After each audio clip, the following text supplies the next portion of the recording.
On the Recyard, Women's Prison Podcast, where we are live on the Recyard every Wednesday night. Toonchi, we made it. We made it. Hallelujah. Looks Amen. like we made it. Look how that's far Shania. we've come now, baby. So it is Wednesday night, and we are live on the Recyard Women's Prison Podcast. I'm Marci Marie. I'm Toonchi. I am sorry that we missed you all last week. We It's a had lot. airport shenanigans. Didn't have Real airport shenanigans this weekend, but Marcy put together a nice, what do you call it? montage. Montage of all of our moments in Colorado, and we'll stream that separately. But we certainly want y'all to see how amazing Chanel was. But yeah, it was a lot. It was a lot of travel over the past 2 weeks, but we made it tonight. We did make it tonight, and I'm so happy because we certainly missed you all last week. You are our community and our absolutely favorite spot to be, right here on the Recyard with you. Tonight, we are talking about the dangerous and, quite frankly, deadly temperatures inside of Texas prisons. It's going to be a pretty deep episode. Before we get to that, let's do a weekly recap. So, Woo! yeah, a lot. Well, Really, let's recap Colorado first. Well, the trip was amazing. The trip was awesome, right? So we were there representing Lioness with our sister Chanel, aka Peaches, for those of you who did time on the Dr. Lane Murray unit, Jones. And she was on a panel. We were presenting our research project that we did with Texas A&M. And it was around how natural disasters and emergencies affect women in particular, affect incarcerated women's mental health. And I think that it was a success for sure. Yeah. It was really great. It's a huge conference. People were excited about our research.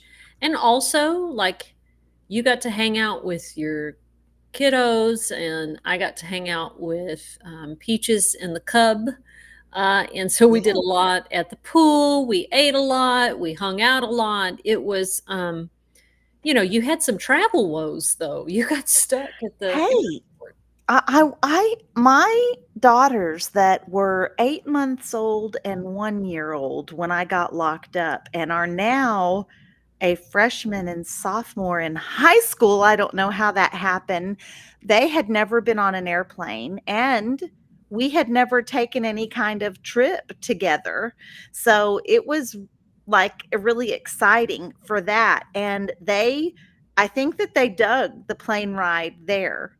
Now, on the way back, and I don't want to go into all the details. This is before the IT crash. Right.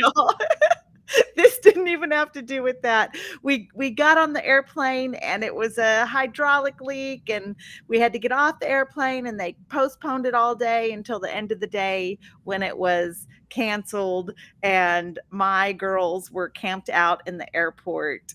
We just made our own little space. And hey, as far as being stuck in the airport with a bougie mid 20-year-old daughter and 2 teenage daughters can be, right? Because it could have gone very badly for us. But everybody was actually in a pretty good mood. We enjoyed spending time together. But man, by the time we got home, all the way like 48 hours after we were supposed to get home, by the time we got home, is that right? 48? No, 24. I don't know. A long time after we actually were supposed to. Yeah, because then we went back to the airport and that flight was delayed. It was off the chain. And then I was home for a day and went to the airport to go to Atlanta. And my flight was 5 times. It was postponed. And this is after the IT deal. And then it got canceled. So my prison daughter, Niala, who you all might remember, she, or Thomas, if you were locked up in Lane Murray, she she didn't get to fly and go to Atlanta for her birthday. We were disappointed. So, anyway, but you made it to Atlanta.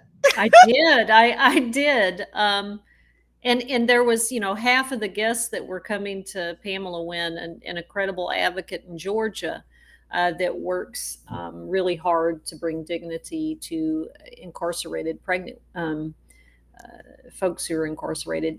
She was amazing.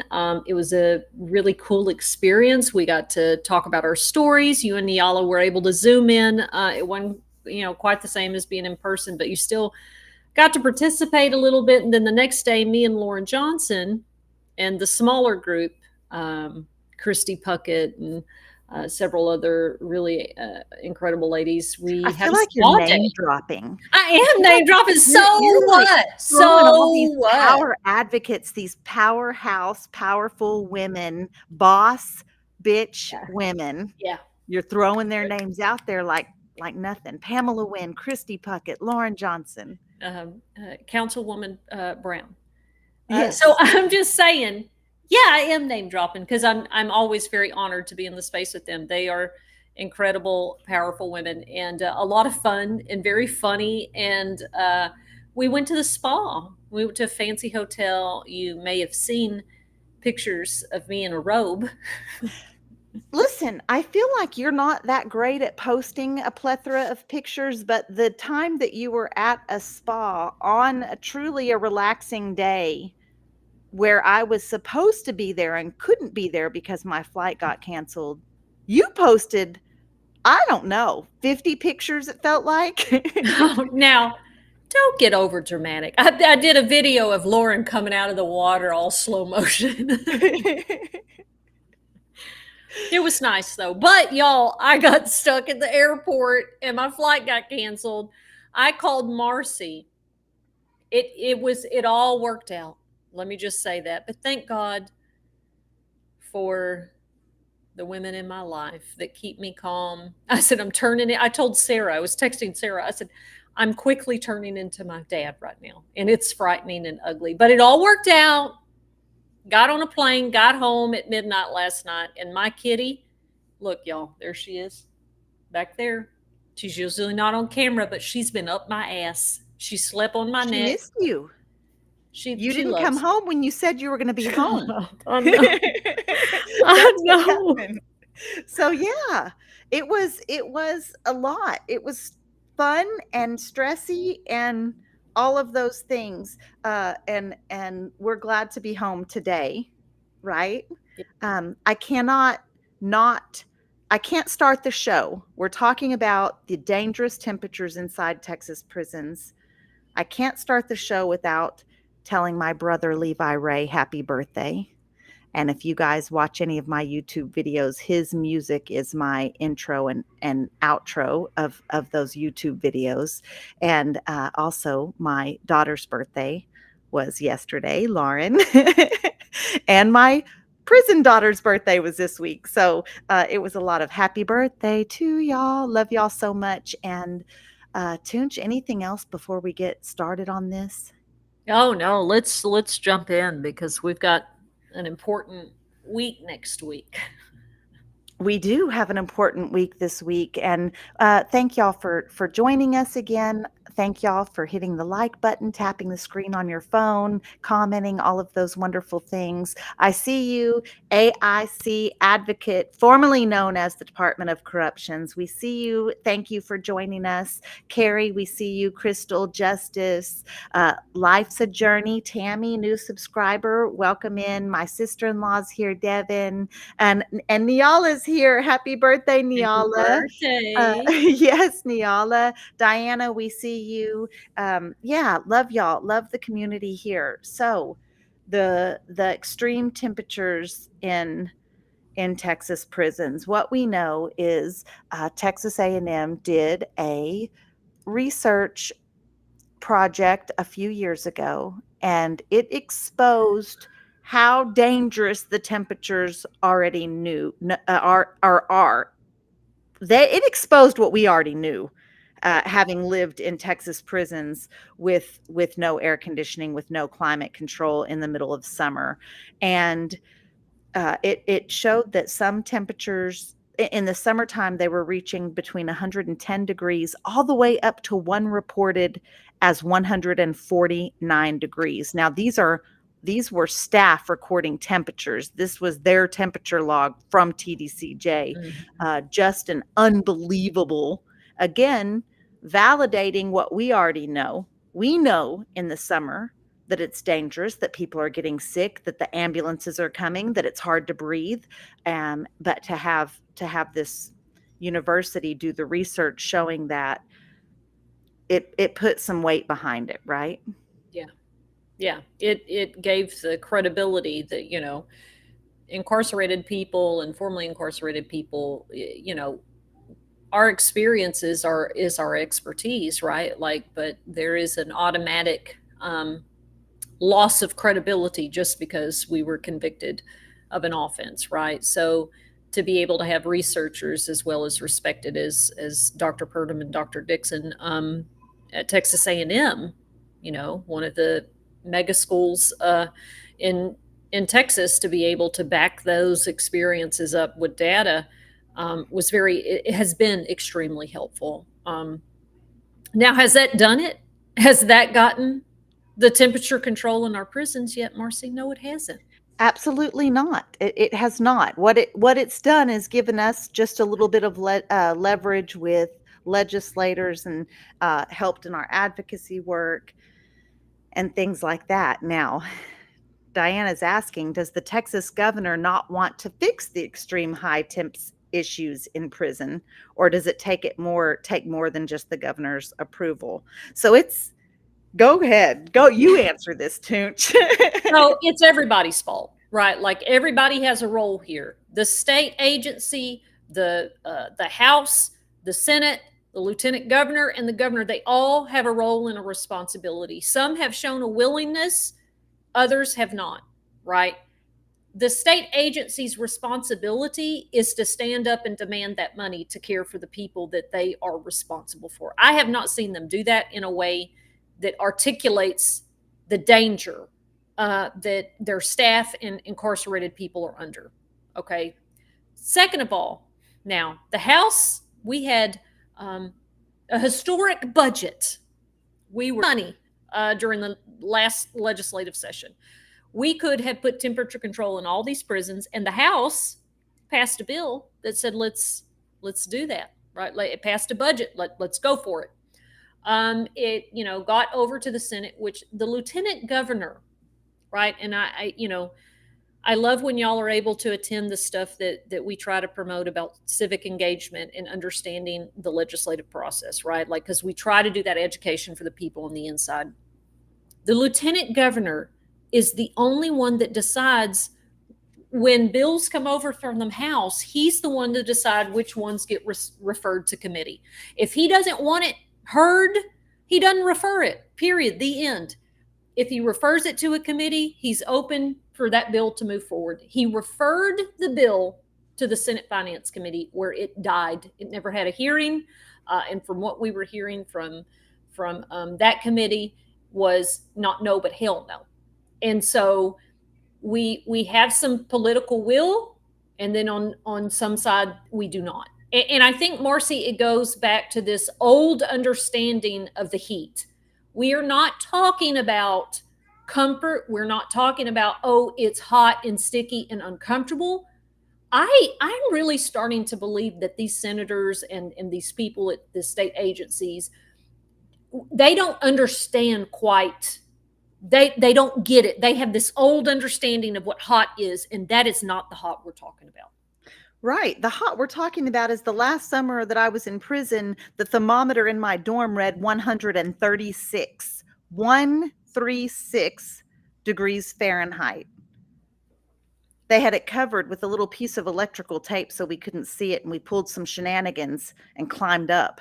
And when we saw that, it was almost hysteria for the ones that had seen it, that number, because feeling like you are living in that is one thing. Knowing that you are being housed in 130-degree temperatures, that's quite another, and I remember thinking, this is why they have this covered. This is why they hide the numbers from us, because we will freak out. When you walk in to the dorm this time of year, you go out to breakfast and it's still dark outside. And in Texas at 4 in the morning, it's hot outside. It's bearable, but the air is fresh. It's the coolest time of the day after it's been night for a while, after the sun's been down for a while. You step outside, you get that fresh air, you go to the chow hall, you come back. And when you walk back in that dorm, the air is so thick that it's hard to take a breath. You have to mentally tell yourself. I remember literally my brain saying, Marci, take a breath. You can breathe in this, because your instinct is you can't, it's like a steam room almost. I don't know how to explain. And there are showers in there. So it is humid. It's a hot, humid box. All of the materials that we use to make our prisons, bricks and concrete, these steel or metal buildings, all of these just hold on to the heat. It's like living in a pizza oven. Yeah. I mean, Marcy, there is no other way to describe it. It is literally an oven. And we always try to like make this tangible for people out here. Everybody in Texas has parked their car in the middle of a parking lot at Walmart or Target at 5 o'clock in August. Open that door, and that wall of heat that hits you in the face, that is what people are living in and trying to survive in. And you're absolutely right. Like I remember, I can feel it, and you can smell the heat. It is this, it smells like hot concrete and metal. And I can hear the fans, like those fans just blowing hot ass air. And you're walking to the chow hall just sweating and damp, and the air in the morning at 4 in the morning going to breakfast, it's just hot and stale. And it's like I'm dreading when the sun comes up, right? Like, and all you could do was, soak your clothes, lay on the floor in a puddle of water, turn your little fan on, and try to just sleep, and just try to sleep through the worst of it. Just like Thomas says here, you get slapped by the heat when you walk in, just like when you open that car door. And you know how you get in your vehicle, you close the door, and there's just those few seconds before you can roll the windows down and turn the air on. That we don't have that. Like it's like just staying in that heat. Sleep in that car. Right. Sleep and eat in that car. And that is what it is. And Marcy, I can't get in my car. Like, I'll open the door, and as soon as I feel it, I jump in and turn the car because I panic. Yes, I rode a bus, and the heat was not comparable to as hot as it can get in the summer, but I rode a bus from, where were we? From Philadelphia to New York City, and that bus, the windows didn't open and their AC was busted. And it was hot and it was uncomfortable and sweaty, but just that being contained where if I was overheated, I could not have gotten off. I couldn't have opened a window. I couldn't have gotten any air. I couldn't have gotten some ice. Those things that we do out here when we're working outside or have outdoor sports activities, because life does happen in Texas in the summer, but we have resources out here that incarcerated people do not have. And we have airflow everywhere we go. Even when we're in buildings and homes that are unair conditioned out here, we have shade and we have airflow. They don't have those things in the penitentiary. Those buildings are not surrounded by trees. Right. Well, and you hear people say, oh, there's unhoused people and there's elderly people without access to air conditioning. And I'm not arguing that. What I would say is they don't have restriction of movement. They don't have restriction of visitors. there are resources somewhere, somehow, right? When you are locked in a cement room, you're locked in it. You're locked in it. There is nobody coming to let you out other than the staff. And the staff, most of the time, they're suffering in the heat too. Why would they continue to make rounds in all that uniform and vest and all that other stuff? Everybody's trying to stay cool. And, it is their responsibility to look after the people in their care, but they're hot too. Well, we were watching them get sick as well. I watched plenty of officers come in. I watched an officer that was running breaks, so in the summer months, staff, they don't spend as much time in the dorms where it's unair conditioned. They stay in the air conditioned areas or the cooler areas of the prison. They're not in the dorm like they're supposed to be. And who can blame them? It's 130 degrees in there, who can, I'm not even faulting them for it actually. But we had an officer, she was running breaks, which meant she was going from dorm to dorm to dorm so that the people in that dorm could get a break. And so she was going outside, coming into a hot dorm, then going outside, coming into a hot dorm. She wasn't getting that respite in between like staff usually does. And she passed out. I mean, she passed out. The ambulance came. She told us days later that it had to do with the heat. I mean, it was just flat out. What we know from my 10 years living in an unclimate controlled prison in Texas, you have at least 10 in an unclimate controlled. I know you have some at Mountain View Patrick O'Daniel unit that was climate controlled. But just from our at least 20 years experience, we have seen hundreds of ambulances come in the summer. I had my sister-in-law visited my brother-in-law in a prison that doesn't have climate control here in Texas, and he told her the ambulance comes every day, and she was shocked. And I said, oh, that's for sure true, because the ambulance came every day during the summer months. Every single day, the ambulance was coming to the prison. Yeah. So that's just not surprising. And then what we also know is people are losing their life, right? Yeah. Every summer. We're seeing it. We saw it while we were in there. We're hearing about it now that we're out here. We're having incarcerated people write us and tell us, and family members write us and tell us. And TDCJ said, no, nobody's died. Nobody died because it got too hot. There's 41 deaths reported by the Texas Tribune last summer in our Texas prisons. And none of it had anything to do with the heat. You died of other stuff like a heart attack or, Marci, when I was working at Goodwill, my first summer home, and I thought, well, I've been in prison, so if the girls can do it, I'm going to do it out here in this heat. Who am I to, right? And I pushed myself and I pushed myself, and I kept just drinking a lot of water. And I was hot, right? So I was drinking a lot of water, Gatorade, water. At the end of the day, I felt really ill. Like it was hard to explain. I wasn't having a heat stroke, but I knew that there was something really wrong. I don't even know how to describe it. So I go home.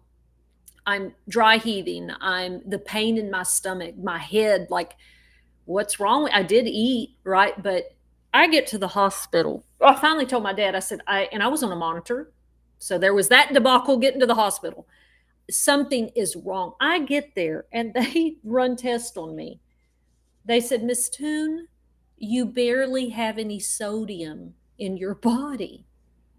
You have drank it out. Like you can poison yourself with water, right? Like I had drank so much water and sweated so much so quickly that I had almost depleted all of the sodium in my body.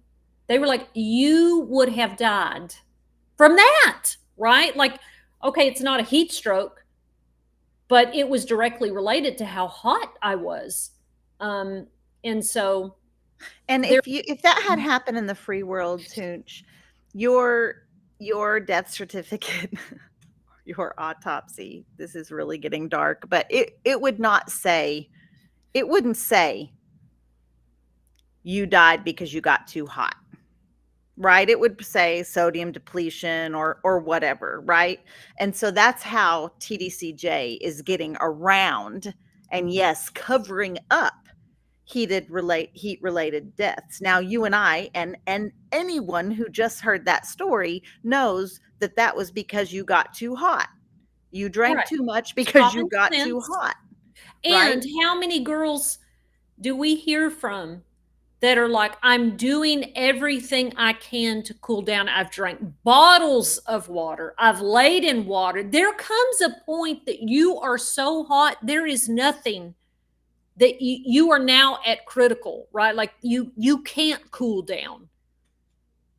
And that is happening more and more often. It happened while we were there. It's even hotter, and it's going to continue to happen. And it is ludicrous that the state of Texas, that the Texas Department of Criminal Justice, to avoid accountability and lawsuits, to tell the public and incarcerated people and their families and their staff that none of this has to do with the heat is ludicrous. It's insane. They How are dare you? gaslighting 130 incarcerated 130,000 incarcerated people and 5 times or 10 times that formerly incarcerated people, and then 10 times, 20 times more than that when you count our families. They are literally just lying to all of our faces, flat out lying. Right. Well, and Marcy, let's talk about the heat mitigation and the heat policies and the so in this effort to say we're doing something, they have all these policies around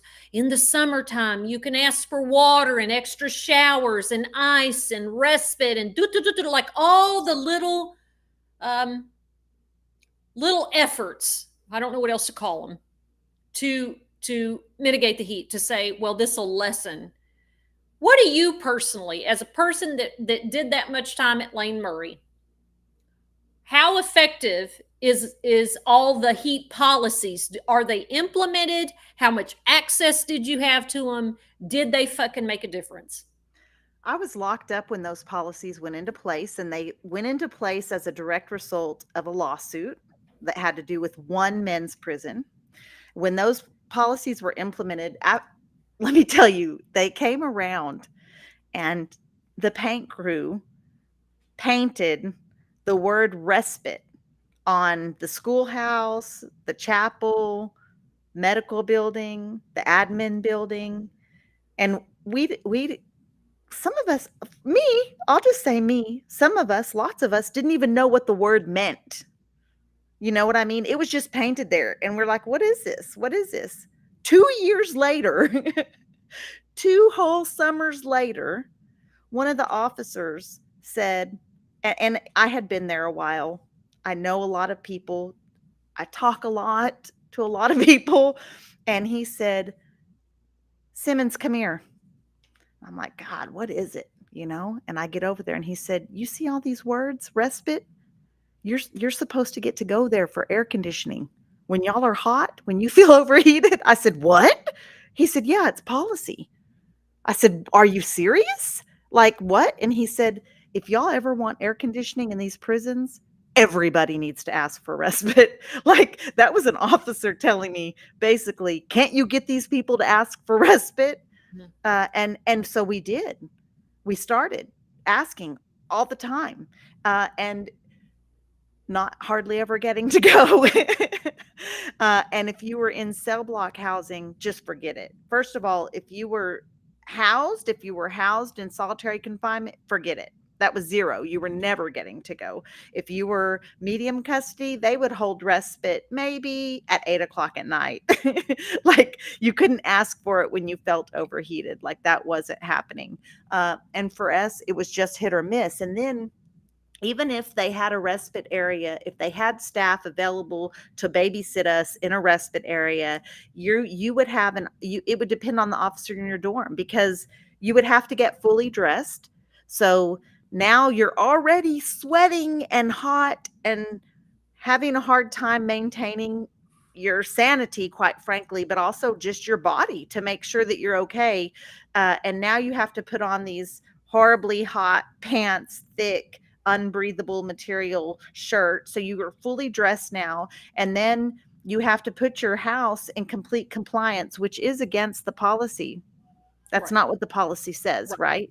Correct. But you have to have your house in complete compliance. What does that mean? Now your everything has to be just perfect. So now you're going to exert all of that energy to make sure everything in your is just perfect, because you're going to get disciplinary cases. And the disciplinary cases were a whole nother thing, because then if the officers in the respite area, I mean, we had times we had to sit on the floor facing the wall, no talking. That was respite. Sergeant Soria at Say it. Dr. Lane Say Murray it. unit, Sergeant Soria, the PREA sergeant, when she ran respite, she would play videos. She would play those PREA videos over and over and over and over, like the ones that they do at intake. For those of you who haven't been incarcerated, it's very poor script. It's like a PSA, like a public service announcement type video. And she would put one on and play it on repeat over and over and over. Like it was war. It was war for us to be able to get to go. And they did everything in their power Mm-hmm. to keep us from going. Everything that they could to make it as miserable as possible. So, someone asked about the more vulnerable population, elderly, the elderly population. Y'all, the old schools were not going to respite. The 60-year-old women, 70-year-old women, they were not. Because They there's the exposure to the heat. Like, this is what we tried to tell them last year when we had a lady that was in a wheelchair at Lane Murray die from heat related, what we all know and believe to be heat related symptoms. Oh, well, she lived in a temperature controlled housing area. Okay, but if you know Lane Murray and you know she's in a wheelchair, she's going to other places on that unit that are not shaded, that standing outside for commissary, which you don't get access to very much, is outside, right? pill Like, line. right, pill Pill line. line. You're going There to are stand other outside twice a day in the sun, in direct sun. direct sun. So, uh, why would I put myself through trying to access respite for maybe 10 minutes, if you're lucky, 20 minutes, and it's miserable? It's like medical transportation. Y'all make this a miserable trip. People refuse to go to medical and end up with a lot of bad health outcomes. It's the same thing. We're going to respite one time. So the buildings at Dr. Lane Murray unit, there's a few of the dorms. The K buildings have like a vestibule. So when you go in, there's a little vestibule, and then there's two dorms and the pickets in the middle, right? The vestibule is air conditioned.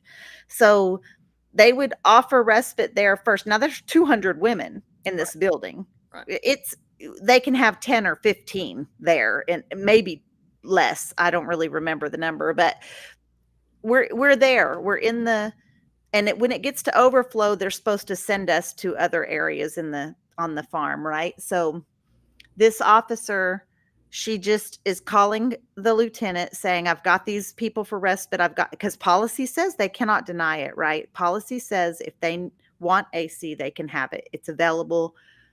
That's how they're getting away with, hey, we offer them AC. They're allowed to go whenever they want, but we're not.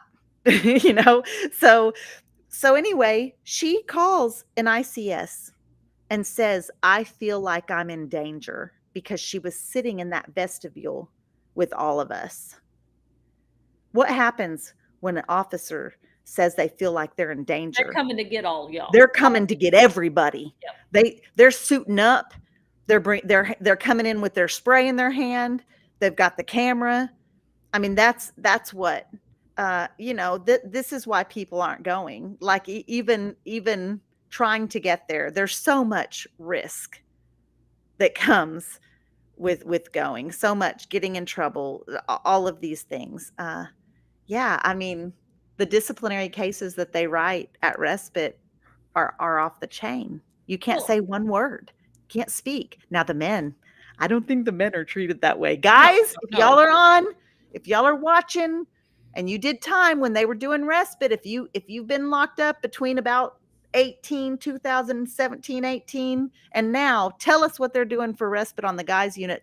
But I read somewhere for the Wallace Pack unit, at least, that they had to have chairs at respite. We didn't get no chairs. No, Girl, you're we sitting on was the sitting in the floor, you're floor. standing there like, well, and this is again, like, and I think it's really important, like, especially, as we're involved with the lawsuit, as Lioness, as an organizational plaintiff, like, I hope that some of these stories and differences, it just really articulates how differently women suffer. Like, everybody's suffering, but there is part of the population that suffers worse. And then from that population, worse. And I hope that we're able to really show, maybe the men can access respite a little bit better and are not treated like absolute garbage when they go do it.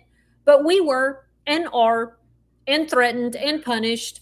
Let's not talk about like it's summertime, you're allowed to wear your t-shirt and shorts. Why are we wearing this big, heavy canvas like uniform all day long at work?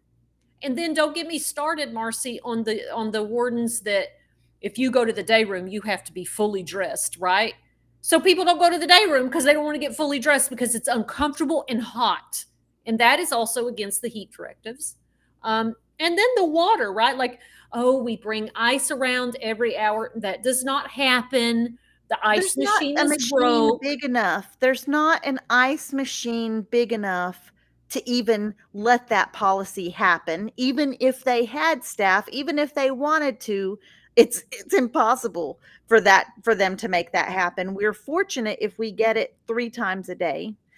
And it's not like we're getting the ice, right? The ice is going in the cooler and we're getting cold water, but those coolers have to be refilled. So I Yes, mean, I know the officers have to manage the refilling. The officers are not, first of all, they're way short staffed. They're overworked, and they're not coming in the hot dorm to get us some more water. It's just not Well, happening. this is what they used to do to us at Mountain View and at Riverside. We didn't have an ice crew. So, hey, I need 2 people to come grab this cooler and take it to the kitchen in the middle of the day. Girl, everybody hit, as much as people wanted at least some cold water, it's not going to last long because it's a igloo for 100 women, for 60 women. I am not fixing to get fully fucking dressed to lug this fucking thing up to the kitchen in the heat, stand there forever for them to tell me this is all the ice that we had. Go back to the dorm. No, we would all hide. And the officer would come in there and find people and tell them they had to get up, do it, right? Like, there was every single part of the heat directive I never found any of it, it never made a difference to me, right? Like, Well, it it never certainly made a wasn't deeply, saving lives. right? It's Like, not there's saving not this lives. It's not making people not sick. deep impact that it's having. It's not, right? Because it's not consistently enforced anyway. But I want to tell y'all a particular heat. Okay, so when we talk about places like parts of Crane Unit that have air conditioning, now Terrace I believe it's still closed down because its roof caved in. But Sycamore and Valley and Reception have air conditioning. And then, of course, Mountain View had air conditioning. Marci, if you want to talk about heat, because none of those dorms that are air conditioned have fans. Like, so the big fans that the dorms have, industrial fans, there is none of that. And the windows are shut because you'll burn out the air conditioning if you have, right? Well, it consistently breaks, especially at Crane. You talk about stifling fucking heat. Live in a building that was not made for ventilation, that was made for an air conditioned unit, and the air condition goes out for days.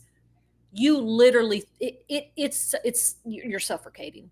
Period. And those girls at Lane Murray down in AdSeg, where they put some temperature control down there, and we were very excited for that. Thank God. But it doesn't work consistently. and they've had their windows shut. So I can only imagine. I know what that type of heat feels like. It is being in the car with the windows rolled all the way up. At least the other dorms, the window is rolled down for some type of movement of air, but this is closed in with no movement of air. It's a coffin.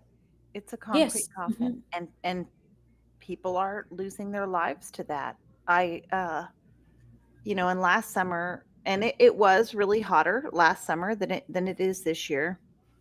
And I thought we were making great progress when they put the temporary units in on the Dr. Lane Murray unit, and uh, it wasn't enough, right? Because it wasn't every unit, but they haven't done that. They haven't even thought about doing that.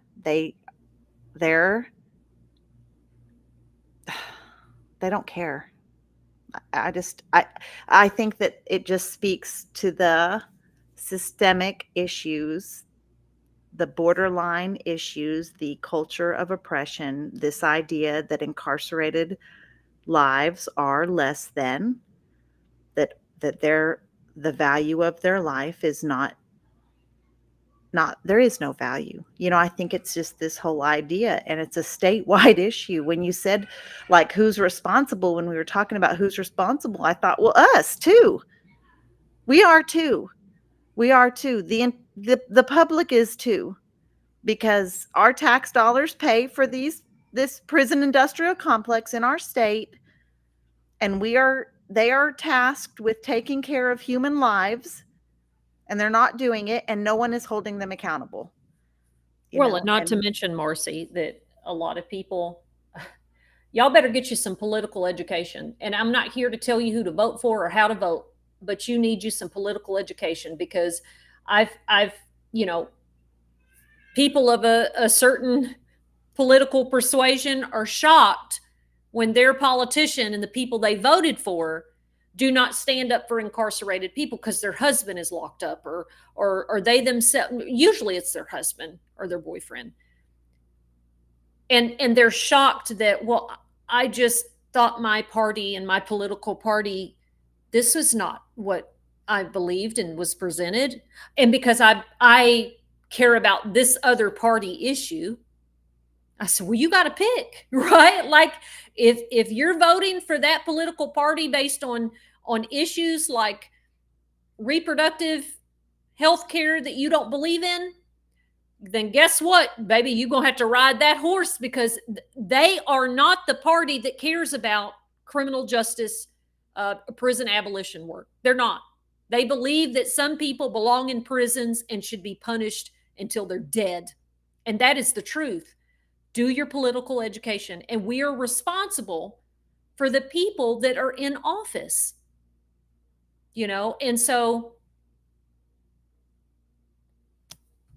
you better do your political education if you care about criminal justice issues, of who's on the right side of that, who's on the side that is speaking for you.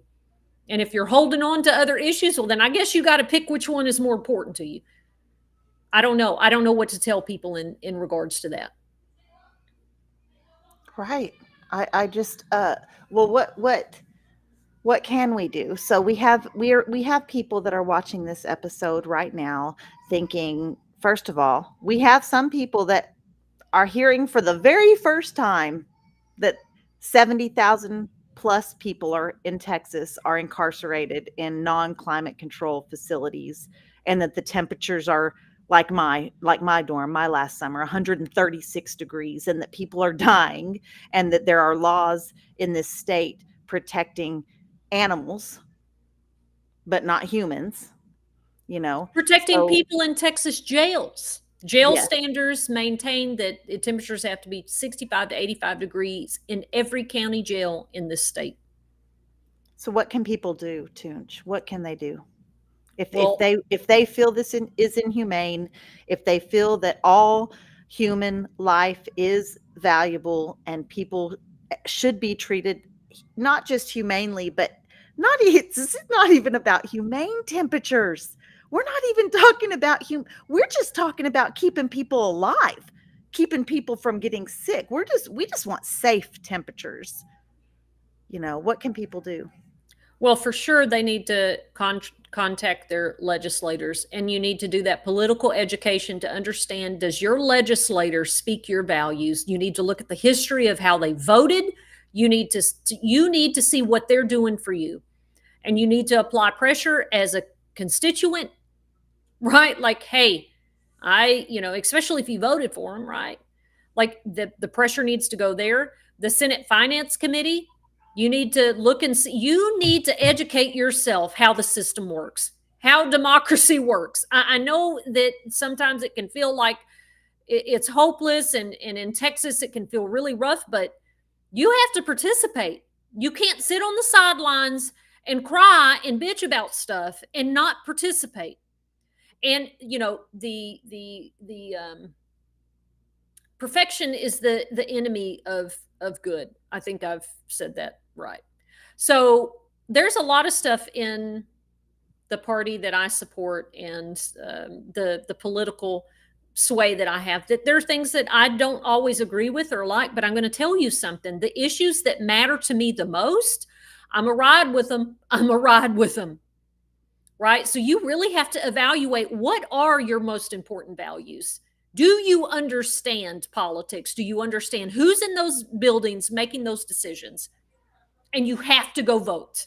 And you have to tell them what you think and feel, period. And you have to mean it, and you have to show up in a real, tangible way, Marci. Jose says to keep doing what we're doing. We're having discussions like this. We're spreading awareness, podcasts like this. If you're watching and you're hearing something that you've heard from the first time, or you're surprised, share that with your family, with your circle. People might not know. People need to know. And he also said a moment ago that it's the same conversation. We're still hearing, he's been home for 12 years. And we're still hearing story after story of people losing their lives because of the heat. And there's sometimes I do this little giggle when I'm trying to process insanity. It seems so that's what that giggle is. It's no joking matter, right? It's no joking matter. And so, yeah, it is just story after story. But I think that change starts with conversations at the base level, right? When you see something on social media, share it, interact with it. If you see a post talking about changes that you promote, help that post reach more people, right? Do something. You can't it's not good enough anymore just to be upset about shit. Right. You have to participate. I remember, and I tell this story as to try to be lighthearted, but I had a coworker when I worked at AIDS Foundation Houston, and we just had the presidential election, and everybody was excited, and her mom called her, and she was real funny, and she was like, yeah, we did it. We did it without you, Mom, because the world spoke without you. And I was like, damn. But I never forgot that her mom would call and complain to her about stuff. And she would say, girl, I don't want to hear it. The world spoke without you. You cannot be sitting on the sidelines just wringing your hands upset about anything anymore. You get in and you do something. And maybe you're at a place that I can't go to the Capitol. Okay, well, there's other ways that you can submit comments online. There's emails, there's letters. I do, for all my dad's craziness, Marci, do you know what I remember when I was younger? I remember going in his office because I was always digging through his stuff. And on his desk was very old school. He had a typewriter. He typed a letter to, I don't remember what representative it was, but it said senator. And he mailed it. And I remember asking him about it. My dad did that kind of stuff all the time, right? And it impressed me even when I was younger that, like, no, you have to participate. And if you don't want it, you're not feeling comfortable with that yet, like Marci said, you support the organizations that are boots on the ground. Right? Because a lot of these organizations like ours, baby, we live off of donation. A hope and a prayer. A hope and a prayer, and the change in the couch. Let's just be real raw. We all work other jobs, and we finance ourselves. And these little stars y'all send me on my social media, I appreciate y'all. That helps me gas money get to and from That's gas Austin. money. Yes. You think running up and down from Marci lives And I'm going to use you as an example. Marcy lives with and cares for her grandmother and takes care of two children, her and her wife. They live all the way up in Weatherford, outside of DFW. Drives 3 hours to Austin to participate at the Capitol or participate in events all across the state, right? That costs money. That's gas money. We pile up in each other's rooms, apartments. Girl, can you cash at me $20 for gas? Like, we are living literally on a wing and a prayer most of the time. If you can help like that, or not just our organization, but other organizations like the Right Cause Urban Youth Conservation, right? All of us are doing the work that we're led to. If you are not ready to get up there and testify or come to an event, you can share social media, you can write there are all kinds of things. You have to do something. You have to do something. Toonch, we cannot let this episode go by without talking about the new warden on Lane Murray. I don't even know her name. Do you know her name? We're gonna I look don't at even know yet. Hold on. So it's not. she took, they issue coats, and no, nobody's wearing their coat. Nobody. Let me just say this: in 10 years of my incarceration, 20 years in Toonchi's incarceration, nobody wore their coat in the summer. We did use it for a pillow. It was our pillow in the summertime. And she took their blankets. And what she told them was, I'm taking these because y'all are wrapping up in them to make your body temperature go up. What in the and fuck? cause yourself to get sick. Does she believe this? She believes that. Where did she come from? She came from Hobby, honey. What? They switched them out? Yes, they switched them out. So at Hobby, a unit that the temperatures are just as extreme as the Dr. Lane Murray unit, where they are calling the ambulances, where she is seeing her staff and her incarcerated family. Like, I'm what? Can we show this on stream? Why not? Okay. Okay, so her name is, I'm gonna pull it tighter here. Yeah. Right. There's the phone number, y'all. Cogger, Coger. There's the information for Lane Murray. Y'all give her a call. Give Region a call. I'm going to name drop again. And I know you're going to let me do it because, I'm a fangirl of Christy Puckett. Yes. When we were at the Clean Slate and we were talking about, a lot of times society, especially a group of women, oh, you have to fit this box. You have to advocate this way. You can't say certain things. She said, what people in power in the state is doing to us, is that reasonable? Is it reasonable? And we were like, hell no. She goes, then why in the world would our response and our tactics be reasonable to something that is unreasonable? Right? Like, it has to meet the challenge. And so I don't know if if you're not going to do the right thing when we politely ask, I don't know what else to do. And we're BPD girls. We got borderline personality disorder through trauma, rooted in trauma. And the only way we knew to get our needs met was to escalate. So if you're not going to listen to reason and you're going to be unreasonable, then we'll just have people calling you all day. We'll have people come up there, right? Like, what more can we do to get you to listen? And pure fucking hogwash bullshit to say people are wrapping themselves up in blankets to purposely get hot and overheated and sick so they don't have to go to work or because they want to prove TDCJ's doing something. Give me what a joke. We are in survivor mode. Our bodies in that temperature from the end of May to the middle of September, it's all you can do just to mentally survive. But your whole body is in such a survivor mode, constantly trying to stay cool. that there's no, I'm gonna yeah. wrap myself up. Those blankets are made of wool, girl. I would never. I would break my foot before I did something like that to get out of work. But what are those blankets good for in the summertime? Well, our bunks are metal, and guess what? In a Hot. metal bunk that's 130, it's in a 130-degree cell, it's hot to the touch. So if you want to sit on your bunk, we would fold that wool blanket up and sit on the wool blanket. Right. Or if you're on your cycle, you would sit on that blanket so that you're not directly on the metal. You would put it on your floor to sit, or maybe use it as an exercise mat instead of being on the Right. direct concrete. You know, It, we go ahead. Yeah. it's Yeah. just other ways to harass us.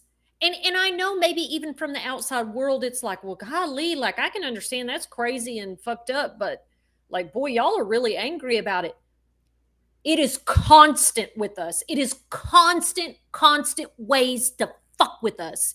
And those little ways were big things to us, right? Like, I don't want to sit on a hot, burning ass metal bed. I don't want to sit on this plastic mattress. It's hot and sticky. Now, the blanket is not comfy. But if you put the blanket down and you wrap a sheet over it, then you have a smooth, soft surface to sit on. So give me a break. And I'm tired of it, Marci. And I'm all about diplomacy and I'm all about managing professionalism, but I really value what Christy taught me. And it's in order for us to combat unreasonable shit, then you cannot be reasonable about it. And I don't want to see, I don't want people to think that I'm just like picking on Dr. Lane Murray unit today, picking on this warden, picking on their staff. It is where I did my time. But so I hear more from that unit is what I'm trying to say. My people Well, are on that it happens unit. to That's where all I of it. did. Right. All of the units. This Right. happens at Henley. This happens at Plain State. It happened at Mountain View. We would battle back and forth. These are the things that matter to us that make our lives a little bit more manageable. And the nerve of you to say that we were wrapping ourselves up in blankets and jackets to overheat ourselves is absolute ludicrous. It's ridiculous. It's completely ridiculous. And we have just a couple more minutes. Now, I want to real quickly though, if y'all don't follow us on our social media, you need to. I posted a denial, right? Because we're also battling mailroom stuff, right? Like as the women are trying to tell us heat deaths, sexual abuse from the staff, as they're trying to get information to us, we more and more see denied, denied, denied, denied. And so I took a picture of one of the denial forms that someone incarcerated wanted to share some information with us about some staff behavior. And she gave us the names and they retracted it and refused to let us have it. This is another effort to control the narrative and the flow of information to be able to report stuff to the outside world. There is no mailroom policy that says that you can't put staff members' names in your mail. There is not. There is not. And I'm tired of it and I'm getting really, really fucking angry about it because we are at a place where what is happening to the women and the men inside of our prisons, we have to know. And the control and the flow of information, and to do it blatantly, Marci, you've called Lane Murray with Yes, Miss multiple Brown, times. Miss Brown, that we knew that when we were incarcerated, these were made up rules that they did to us. I don't know if they make up mailroom rules with the men. They would blatantly put this shit on paper and we would see that it was not a policy, it wasn't a rule, but we had nobody on the outside to call and throw a fit. Well, now they do. And we're not going to let up the gas about this mailroom shit. I just wanted to add that. So please go share it. Go look at it on our social media. Marci, tell them about the lawsuit date and the vigil. Okay. So, lawsuit date.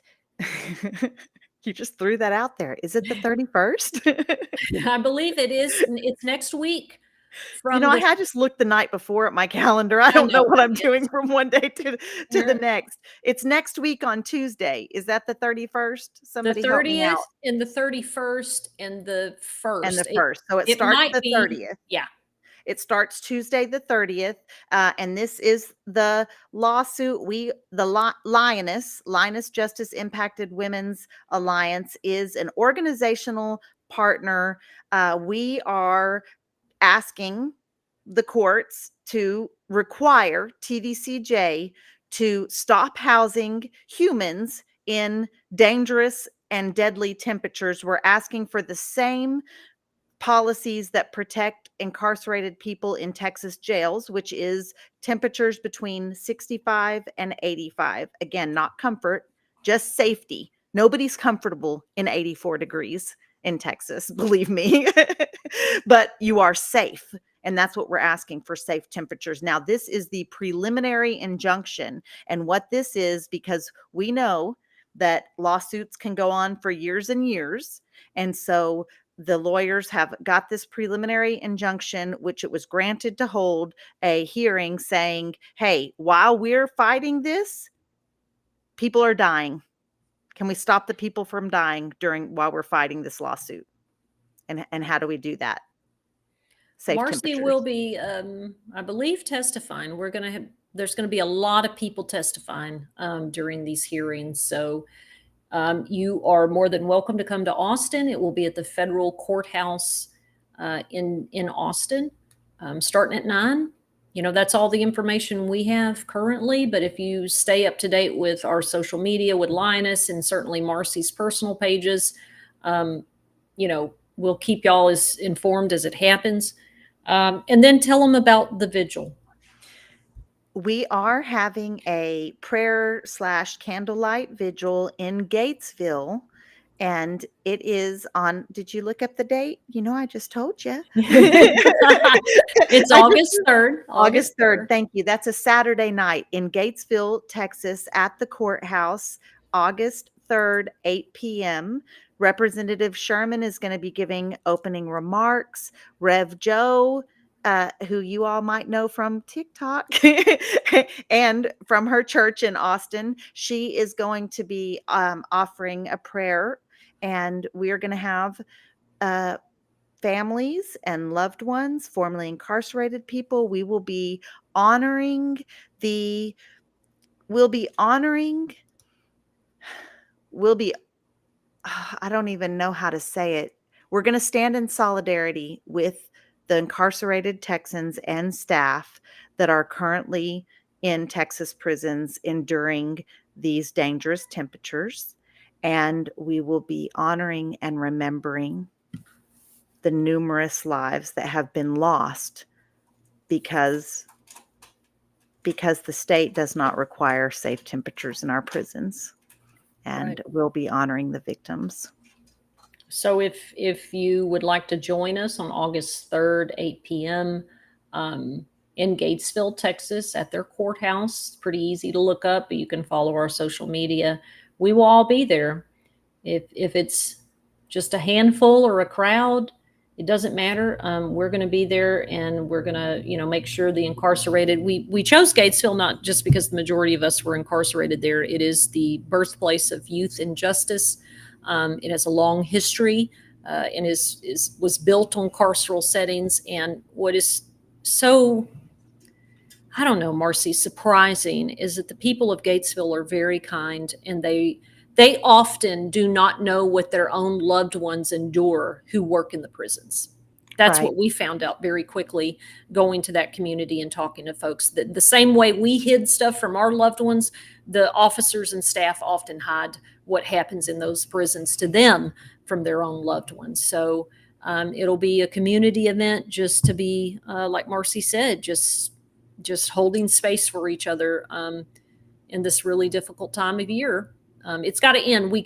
I don't want this to be an annual thing, right? This shouldn't turn into an annual thing. We need Right. to stop this from happening. 8 p.m. August 3rd, Gatesville. Check out our social media pages for more details. it's a wrap. We're over our time. Thank y'all for hanging out with us. We truly do love you. We love our community here. This is our favorite night of the week. This was a little bit of a heavier subject, and we appreciate you all. Please take care of yourselves. Say it, Toonch. What else do you have to add at 5 minutes after the hour? 5 minutes after the hour, we're hoping to get Justin on here to talk about prison abolition work. So hopefully maybe next week or the week after that, I need to get in touch with him. But when we talk about conditions of confinement and how horrible they are, it really kind of really links into our conversation about why we are prison abolitionists. One of the many reasons, but look forward to that. And look forward to Marci is going to stream our footage and stuff from the workshop in Colorado. Okay, Yes, I'm done. most definitely. So thank y'all for hitting that like button, all of the good things. Share this live. Thank you, thank you, thank you for all the support and love. You guys give our Facebook page follow on the Rec Yard on Facebook, and we'll get off of Auntie and them social media soon and head over to Instagram. Love you all so much, and we will see you same time, same place next week. Out with us on the Rec Yard Women's Prison Podcast.